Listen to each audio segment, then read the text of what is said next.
함께 기도하시겠습니다. 하나님, 이 시간 우리의 마음 문이 주님께로 온전히 열려지게 하여 주옵소서. 주님께로 나아갑니다. 부족한 우리일진데 그러나 주님, 우리를 받아 주옵소서. 영광을 드립니다. 예수님의 이름으로 기도드립나이다. 아멘. 복된 주일입니다. 우리 지체들 같이 한번 예배 드리시는데 우리 양옆 좌우 한번 보시고, 우리 식구들이잖아요. 같이 한번 보시고 같이 한번 인사 나눌 때 당신은 참 귀한 분이십니다 라고 한번 같이 인사 나누겠습니다. 당신은 네.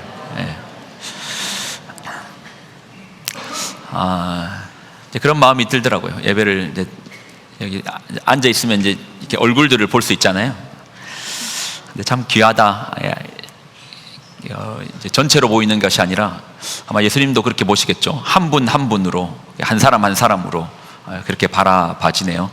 참 귀한 분들이시네요. 자, 오늘 이제 본문은요, 좀 미리 말씀드리지만 조금 어려울 수 있습니다. 그러나 언제나 그 어려움을 뚫어내면은 그 열리는 그 기쁨은 더 큽니다. 그래서 한번 여러분 인내하며 이걸 잘 따라오셔야 돼요. 자, 예수님께서 예루살렘에 입성하시는데, 예루살렘으로 들어가시는데, 지금에 들어가시면 미리 말씀드립니다. 마지막으로 들어가시는 겁니다. 그러니까 이 예루살렘으로 입성 이후에는 예수님께서는 십자가를 지시는 거예요. 자, 그 장면 한번 보겠습니다.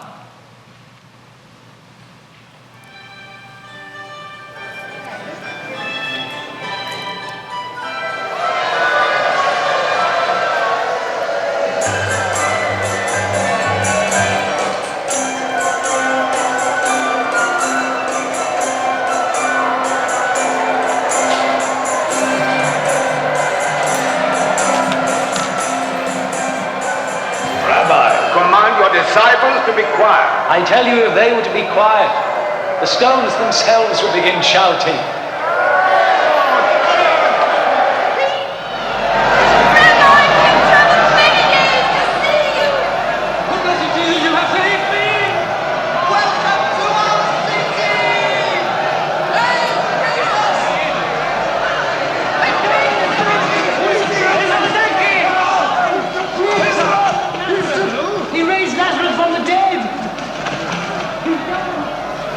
Who is this Jesus of Nazareth? He's a prophet, a great prophet. A prophet? On a donkey? Listen to the healing of the sick!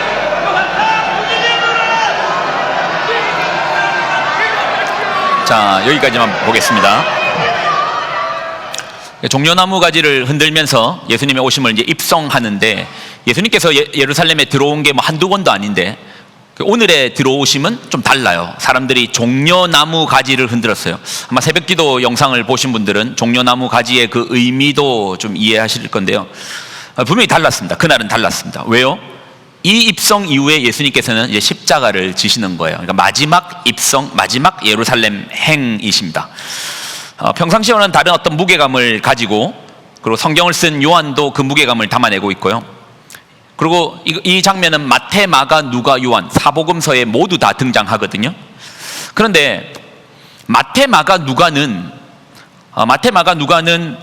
여기서 예루살렘의 그 입성에 있어서 예수님께서 나귀 새끼를 타고 들어가셨다, 사람들이 종려나무 가지를 흔드셨다, 자기들의 눈에 보였던 그 사실을 기록하는 거예요. 눈에 그렇게 보였으니까. 사람들이 종려나무 가지를 흔든 것도 사실이고, 예수님께서 나귀 새끼를 가져오라 하셔서 타고 들어간 것도 사실이니 그 사실 위주로 기록했고, 그렇게 나왔습니다. 그런데 오늘 본문에서, 우리가 이제 방금 읽은 본문에서 제자 요한은 좀 다른 관점을 하나 더 집어넣는 겁니다. 이날의 입성에 하나의 분명한 의미를 발견했고, 그 발견을 기록에 남겨요. 다시 한번 우리가 본문을 읽을 건데 여러분도 한번 발견해 보십시오. 마태와 마가와 누가와 달리 요한만이 기록한 어떤 특별한 내용이 있습니다. 다시 한번 우리가 읽었던 본문 12절 13절 읽습니다. 같이 읽습니다. 시작.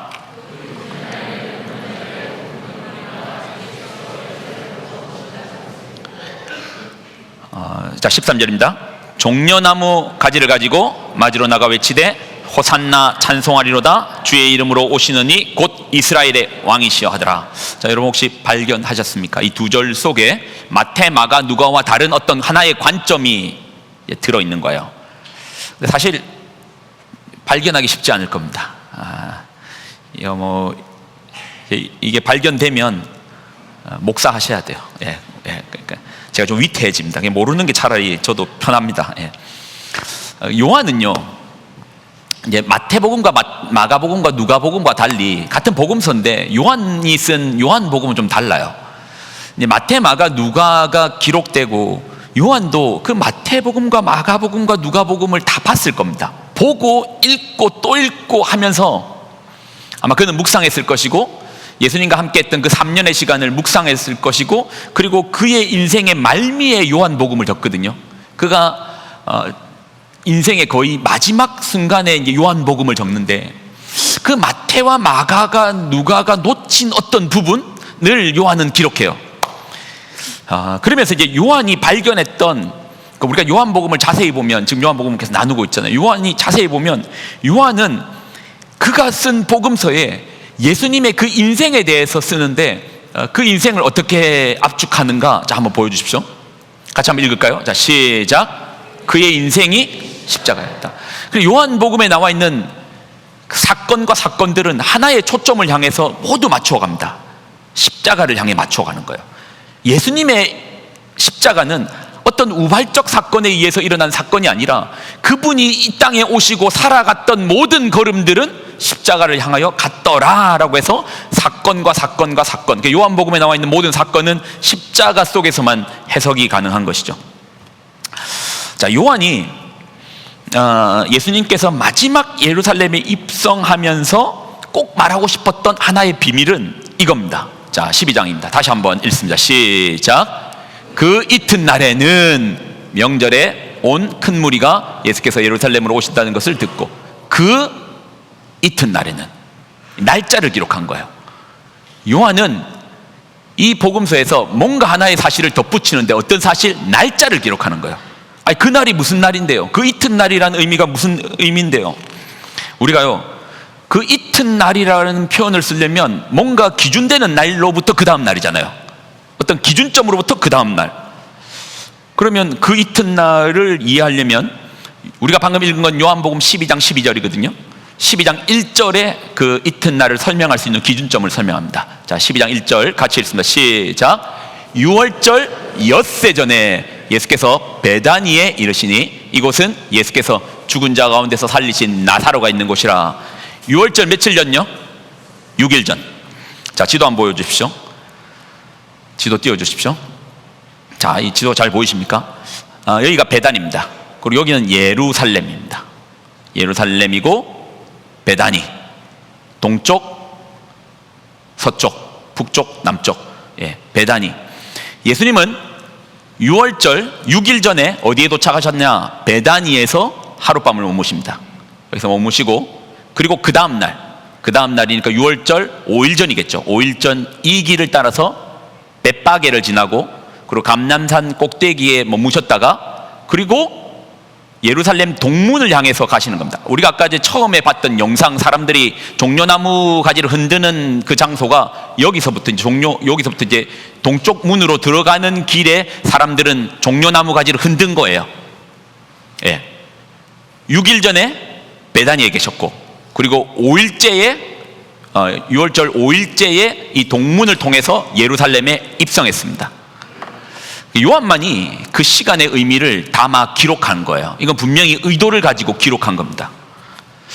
아니, 6월절, 그러니까 6일 전 다음 날이니까 5일 전인데, 그 5일 전이 도대체 무슨 의미를 가졌길래 그걸 그렇게 중요하게 기록해야 됩니까? 그 속에 무슨 비밀이 있습니까?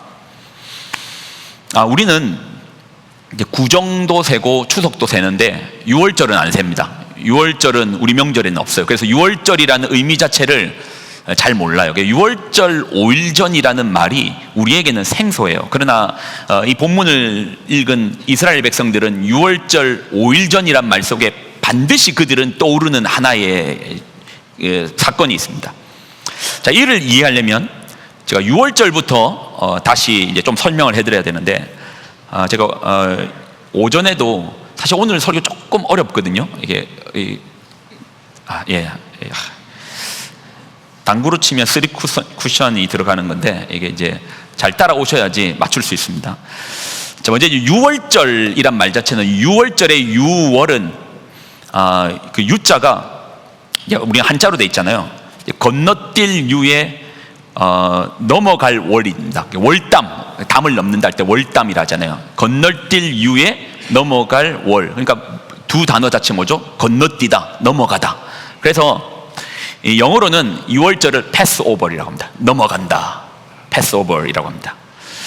그러면 이 6월절은 언제부터 시작되었는가? 6월절의 그 기원을 보면 아실 거예요. 하나님께서 모세를 불러 이스라엘 백성들을 어디서? 애굽에서 탈출시킵니다. 그러면 이스라엘의 바로 왕은 60만이나 되는, 그러니까 남녀 합치면 200만 정도가 되는 그 노예들을 가만히 가라고 두겠어요? 바로는, 황제는 막아서요. 그래서 하나님께서는 이집트에 재앙을 보내시거든요. 자, 한번 띄워주세요. 자, 나일강을 피로 바꾸는 첫 번째 재앙부터 시작해서 개구리가 나오고 이가 나오고 파리가 나오고 가축이 죽고 사람 몸에 종기가 생기고 우박이 떨어지고 메뚜기가 창궐하고 어둠이 이집트의 온 땅을 덮는 9번째 재앙, 그리고 10번째 재앙은 뭐가 죽죠? 장자가 죽는 거예요. 예, 장자가 죽는 겁니다. 이 10가지 재앙인데 제가 설명을 좀 드릴게요. 첫 번째부터 9번째 재앙과 10번째 재앙은 차이가 있습니다. 첫 번째부터 9번째랑 마지막 10번째는 달라요. 뭐가 다르냐? 첫 번째부터 9째는 말 그대로 재앙이 내린 겁니다. 하나님의 재앙이 내린 거고, 10번째는 성경은 10번째를 재앙이라고 말하지 않습니다. 뭐라고 말하죠? 심판이라고 말합니다. 10번째는 심판이라고 말합니다. 재앙과 심판의 차이가 뭔데요? 똑같은 거 아닙니까? 재앙으로요 사람 죽을 수 있습니다. 하늘에서 우박 떨어져서 그거 맞고 죽을 수 있습니다. 근데 심판은요 죽을 수 있다가 아니고 다 죽는 거예요. 다 죽는 겁니다. 심판은 제가 여러 번 설명했죠. 다 죽는 겁니다. 아니, 장자만 죽잖아요. 아니요, 이거는 이제 심판의 모형인데, 장자는 집안을 대표합니다. 장자가 죽었단 말은 장자가 그 집안을 대표해서 죽은 거지, 그 집안이 다 심판을 받는 거예요. 그러니까 장자를 죽입니다. 그리고 하나 물어볼게요. 하나님께서 이집트에 심판을, 10번째 장자를 죽이는 심판을 내리실 때 이집트에만 내렸을까요? 아니면 이스라엘도 동일하게 내렸을까요? 하나님께서 이 벌을, 이 심판을 이집트에만 내렸을까요? 아니면 이스라엘에게도 동일하게 내렸을까요? 자, 심판이라고 했잖아요. 우리 하나님은 공의로우신 분이에요. 죄에 대해서는 반드시 벌하십니다. 하나님께서 만약에 이집트에만, 재앙이 아닙니다, 심판을 내리시는데 이집트에만 내리시면 그건 공의롭지 않은 거예요. 만약에 이스라엘 사람도 죄가 있으면 그 심판에서 뭐 해야 되죠? 반드시 죽어야 되는 거예요. 우리가요 가끔 착각하는 게 있습니다. 하나님, 이 세상을 좀 보십시오. 썩어 빠진 세상을 한번 보십시오. 하나님 공의가 어디 있습니까? 심판을 주셔야 되는 거 아닙니까? 하나님께서 이 세상을 심판하셔야 되는 거 아닙니까? 근데 우리가 착각하는 게 있습니다. 뭐 착각하죠? 그 심판에서 나는 빼요. 나는 심판 안 받을 줄 알아요. 나는 죄 없다는 줄 알아요. 그래서 여러분, 우리가 함부로 쓰면 안 되는 단어 중에 하나는 심판입니다. 성경에서 심판이라는 단어는 상당히 무게가 있는 단어입니다. 다 죽는 사건이에요.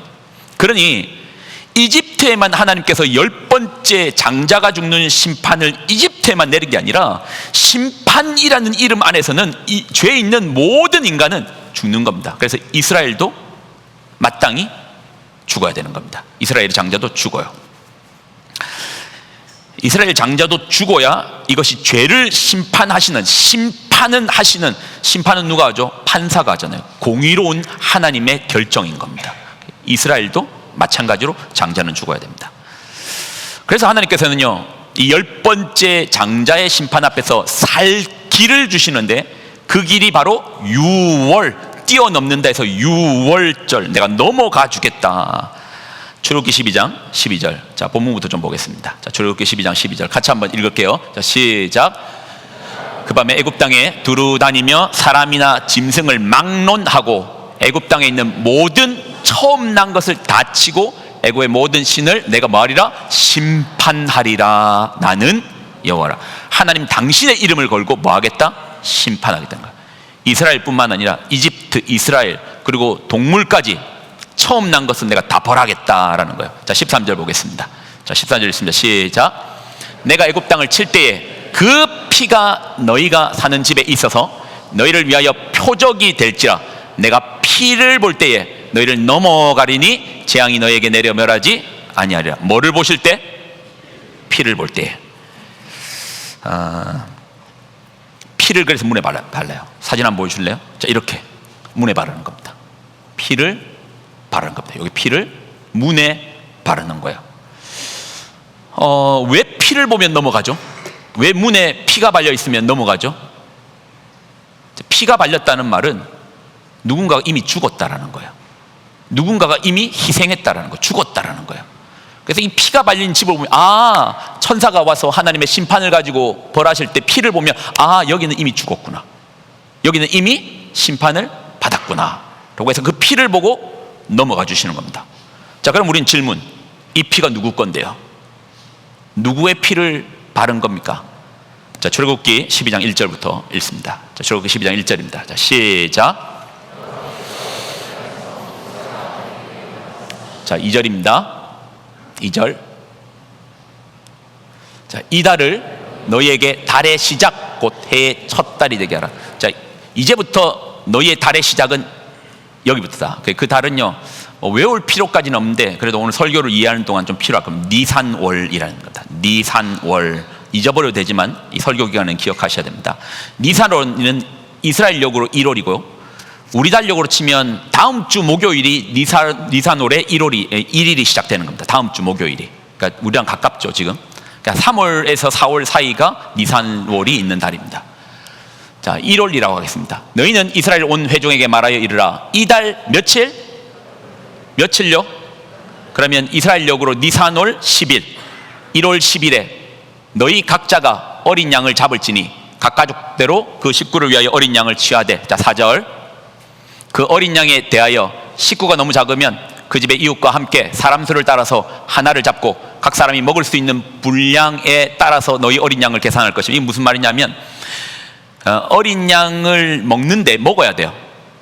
먹는데 만약에 식구가 2명밖에 없어요. 그러면 양 한 마리 여러분 드실 수 있겠지만은 다 못 드실 것 같으면 2명 있는 집을 초대해서 그래서 이제 같이 한 집에 있는 것이고, 만약에 집에 식구들이 대가족입니다. 8명, 10명 넘어가면 그 식구들이 먹을 수 있는 분량만큼의 양을 잡는 거예요. 어린 양을 잡는 겁니다.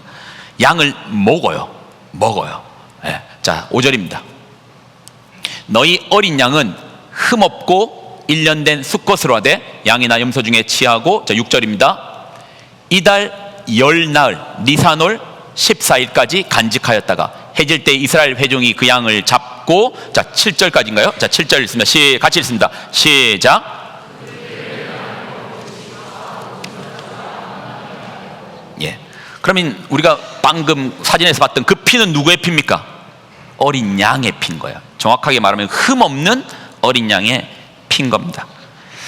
그 피가, 그러니까 우리 집안에 있는 장자가 죽어야 되는데 그 피가 보면 누가 죽었구나, 이미 죽었구나 해서 넘어간다 해서 6월절입니다. 자, 이제부터 우리가 집중할 건 이겁니다. 그 양을 그 피 죽어야 되는 그 양을 집안으로 드리는 날짜가 있습니다. 자, 한번 띄워주실래요? 3절인가요? 자, 3절 같이 읽을게요. 자, 시작. 너희는 이스라엘 온 회중에게 말하여 이르라. 이달 열흘에 너희 각자가 어린 양을 잡을지니 각 가족대로 그 식구를 위하여 어린 양을 취하되. 자, 물어볼게요. 지금 여기서 이 1월 10일 날 양을 죽이는 겁니까? 아니면 그 축사에 있는 양을 집안으로 드리는 겁니까? 이거 성경의 워딩을 정확하게 봐야 돼요. 이 날이 양을 죽이는 날짜입니까? 아니면 축사에 있는 양을 집안으로 드리는 날짜입니까? 우리가 이런 것까지 알아야 돼요? 아니요, 여러분, 아셔야 됩니다. 알아야 돼요. 모르고도 신앙생활 가능하겠지만 알면 선명해집니다. 다시 물어볼게요. 1월 10일에 양을 죽이는 겁니까? 아니면 축사에 있는 양을 골라서 집안으로 드리는 겁니까? 예. 축사에 있는 양을 집안으로 1월 10일에 드리는 거예요. 예. 그러면 양은 언제 죽입니까?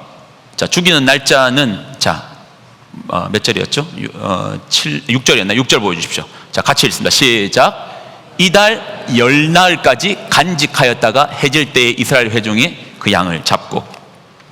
아니, 번거롭게 양을 바로 죽이면 되지 왜 집안에 들려가지고 놔둬야 됩니까? 14일까지 두고 10일 날 골랐다가 왜 14일까지 양을 집안에 둬야 됩니까? 이유가 있습니다. 이유는 처음에 무슨 양이라 했죠? 흠 없는 양이라 했잖아요. 예. 지금 이미 이제 정신줄이 다른 쪽으로 가서 지금 분들도 있을 수 있는데, 이 복잡한 내용을 저만큼 쉽게 가르칠 수 있는 목사는 없습니다. 예. 그러니까 기회 될 때 꼭 들으셔야 돼요. 그냥 웃자고 한 말입니다. 근데 기회 될 때 꼭 한번 이해하시면 좋을 겁니다. 그럼 왜 번거롭게 니산월 10일에 집에 드리고 죽이는 건 14일에 죽이는가? 그 사이에 꼭 확인해야 되는 게 있는데 뭘 확인하죠? 이 양이 흠이 있는지 없는지를 꼭 확인해야 됩니다. 그리고 니산월 14일이 바로 6월절인 거예요. 1월 14일. 그러니까 이스라엘력으로 1월 14일이 6월절인 거예요. 6월절. 그러면 14일이 6월절이면 양을 집안으로 드리는 1월 10일은 6월절 며칠 전이죠? 14, 13, 12, 11, 10 며칠 전인가요? 5일 전인 거예요. 6월절 5일 전입니다. 다시 본문으로 들어가면 요한은 예수님이 6월절 며칠 전에 예루살렘에 입성하셨다고 했습니까? 6일 전에 베다니에 오셨다가 언제 들어가시죠? 5일 전에 예루살렘에 입성하십니다. 아니, 이것과 6월절과 무슨 상관이 있는데요?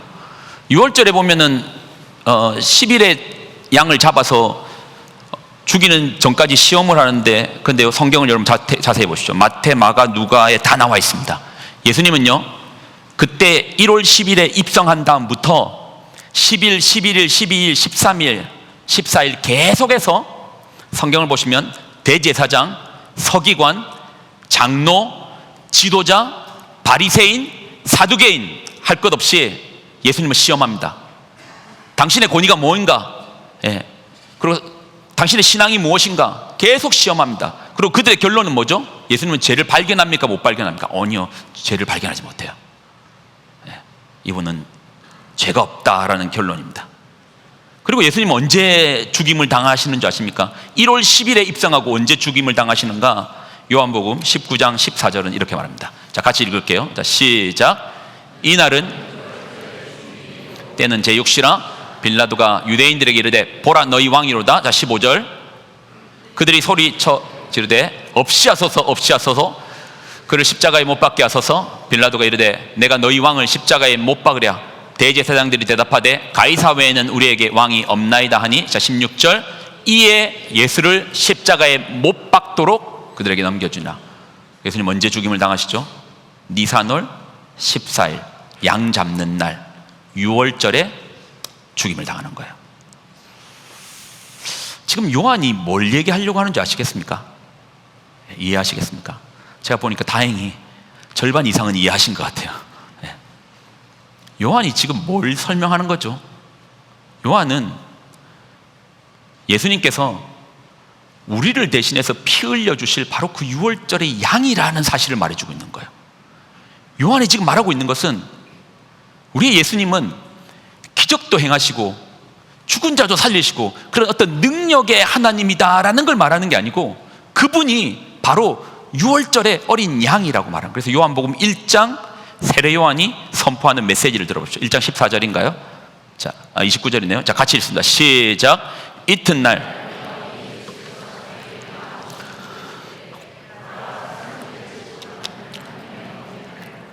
보라, 세상 죄를 지고 가는 하나님의 뭐라고요? 어린 양이라는 거예요. 6월절의 그 양이라는 거예요. 예수님께서 우리가 죽여서 피는 바르고 죽여서 살은 구워 먹는 그 양이라는 거예요. 그렇기 때문에 요한복음 6장에 오병이어를 말할 때 예수님의 그 워딩을 말하는 거예요. 나를 먹어라.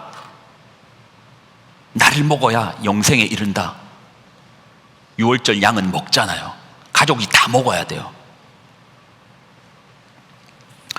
요한이 우리에게 전하는 메시지는 예수님께서 당신을 위해 피 흘리신 바로 그 어린 양이라는 사실입니다.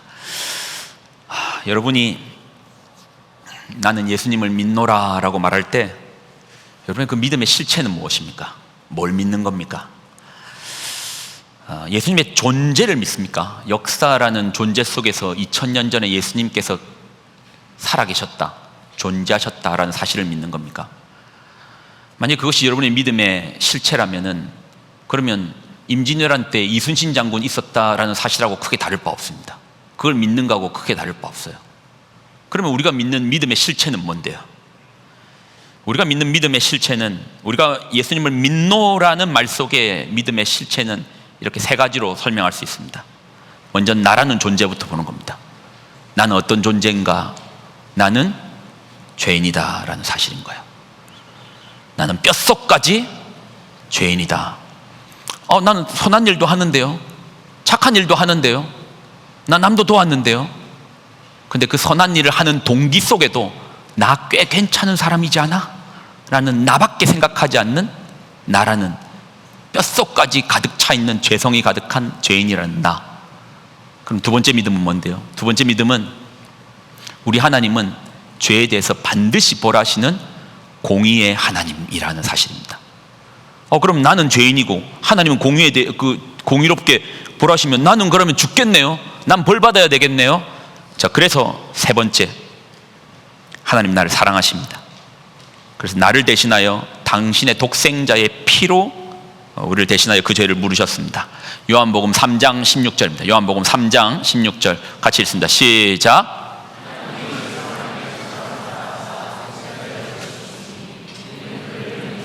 멸망하지 않고 영생을, 하나님이 세상을 이처럼 사랑하사 독생자를 주셨다라는 말 속에는 당신의 아들을 그 어린 양으로 내어줬다라는 의미인 건가요?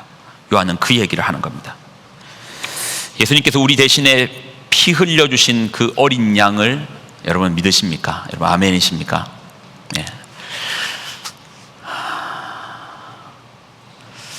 로마서 10장 9절과 10절에 보면 이런 말씀이 있습니다. 세 번역으로 같이 한번 읽을게요. 같이 읽습니다. 시작. 당신이 만일 예수는 주님이라고 입으로 고백하고 하나님께서 그를 죽은 사람들 가운데서 살리신 것을 마음으로 믿으면 구원을 얻을 것입니다. 자, 10절도 중요하네요. 같이 읽습니다. 시작. 사람은 마음으로 믿어서 의에 이르고 입으로 고백해서 구원에 이르게 됩니다.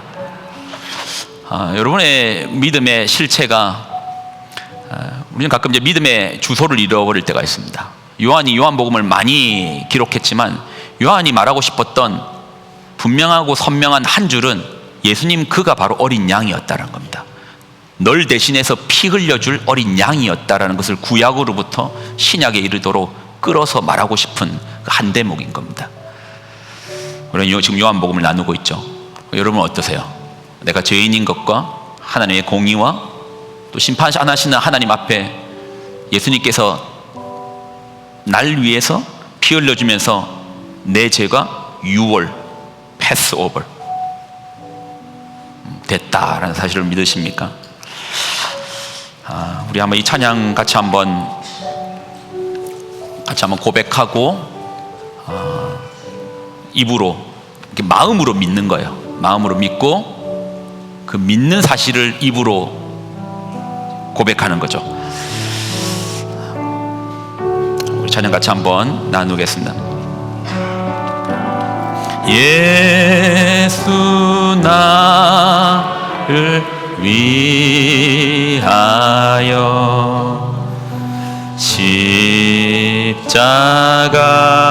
십자가를 질 때 세상 죄를 지시고 초다. 2절은 이렇습니다. 십자가를 지심은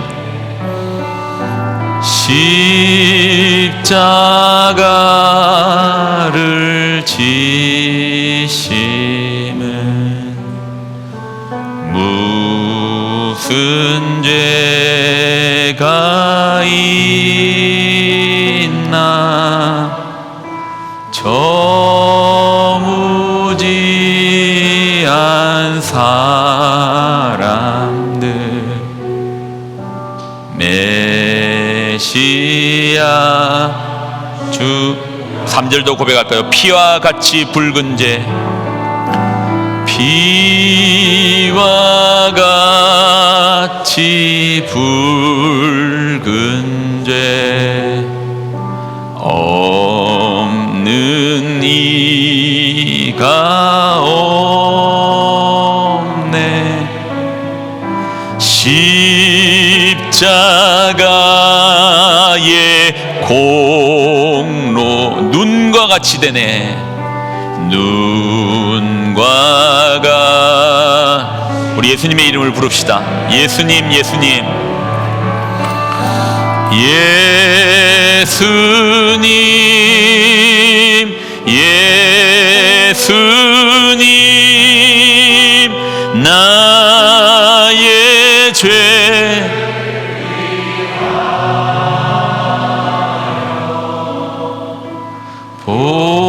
보배 피를 흘리니 죄인 받은 우리 4절 고백도 드립시다. 아름답다 아름답다 예수여 나의 좋은 친구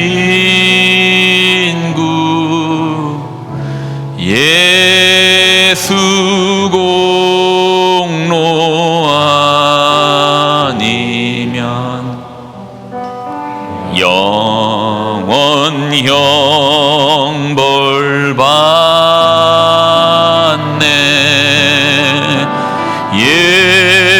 예수님 예수님 나의 죄 위하여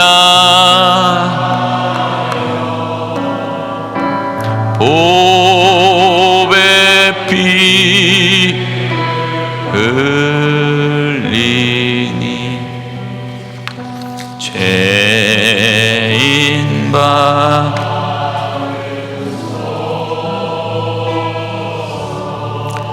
당신이 만일 예수는 주님이라고 입으로 고백하고 하나님께서 그를 죽은 사람들 가운데 살리신 것을 마음으로 믿으면 구원을 얻을 것입니다. 사람은 마음으로 믿어서 의, 공의, 정의, 의인에 이르고 입으로 고백하여 구원에 이르게 됩니다. 사랑하는 여러분, 여러분은 내가 죄인인 사실을 인정하십니까? 그리고 여러분은 우리 하나님은 공의로우신 하나님이심을 믿으십니까? 그리고 마지막으로 묻습니다.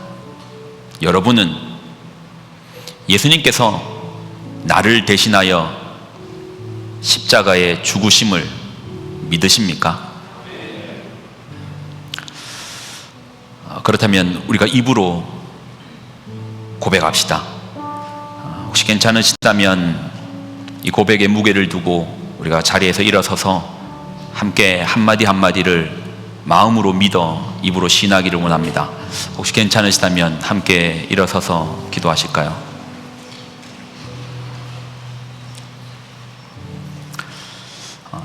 기도하기 전에 여러분 잠깐이라도 짧게 한번 나라는 사람을 생각해 봅시다. 기도하라는 거 아닙니다.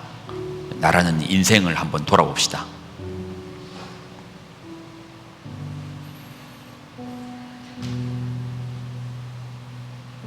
나는 어떤 사람인가?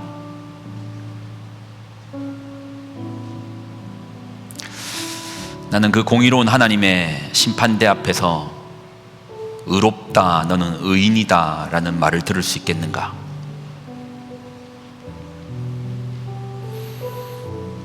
만약에 그 심판대의 무게가 너무 무거워 의롭다라는 이름이 자신이 없다면 우리 주님을 우리의 왕으로 인정하고 그 의에 이르는 고백을 드리기를 소망합니다.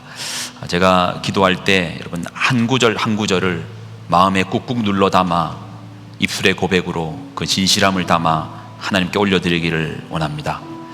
같이 한번 기도하겠습니다. 사랑의 하나님, 나는 죄인입니다. 죽을 수밖에 없는 죄인입니다. 이런 나를 위하여 예수님께서 십자가 지심을,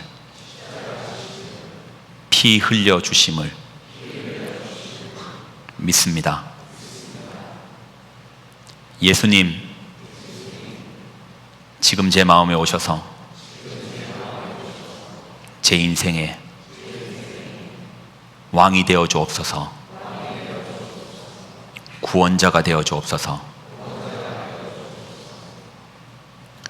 예수를 믿는 나에게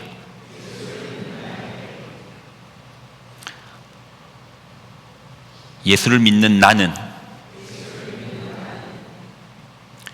예수님의 피 안에서 의롭게 되었습니다.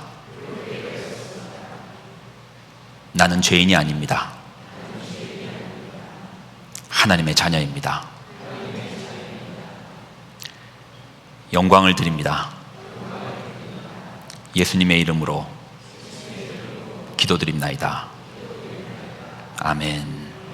제가 여러분을 위해서 기도하겠습니다. 하나님,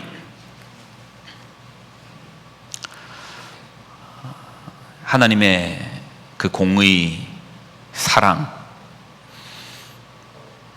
반드시 죄를 벌하셔야 되는 하나님의 그 공의로움, 정의로움, 그러나 우리를 사랑하는 그 사랑, 그래서 당신의 독생자에게 모든 죄를 전가하여, 우리의 죄를 전가하여 십자가에서 이미 해결하였습니다. 그리고 그 독생자 예수님을 믿고 마음으로 고백하며 우리 인생의 주권자로, 주인으로, 구원자로 인정하는 자들마다 영생을 주시겠다 약속하셨습니다. 하나님, 여기에 주님의 백성들이 예수님을 이들의 인생의 왕으로 인정하며 예수님께서 나의 모든 죄를 이미 십자가에서 해결하셨음을 고백하였습니다. 하나님, 예수님 안에서 의롭게 된 이들의 삶을 축복하여 주옵소서. 약속하신 하나님의 나라와 그 영광이 이들의 삶에 펼쳐지게 하여 주옵소서. 예수를 믿는 우리는 더 이상 죄인이 아닌 의인이오니, 하나님 자녀이오니 자녀답게 살 수 있는 능력도 허락하여 주옵소서. 성령으로 함께하사 이들의 삶에서 자녀다움 삶의 긍지와 그 모습이 드러나게 하여 주옵소서. 이제는 우리 주 예수 그리스도의 은혜와 하나님의 무한 극진하신 사랑하심, 성령님의 교통동행 충만하심의 역사하심이 그 마음의 중심에서 주님을 인정하며 삶의 가장 깊은 곳에서 예수님을 왕으로 모셔드리기를 소망하는 이들의 삶과 가정과 자녀들의 머리머리 위에 이제로부터 영원히 항상 함께하여 주시기를 간절히 축원드리옵나이다. 아멘.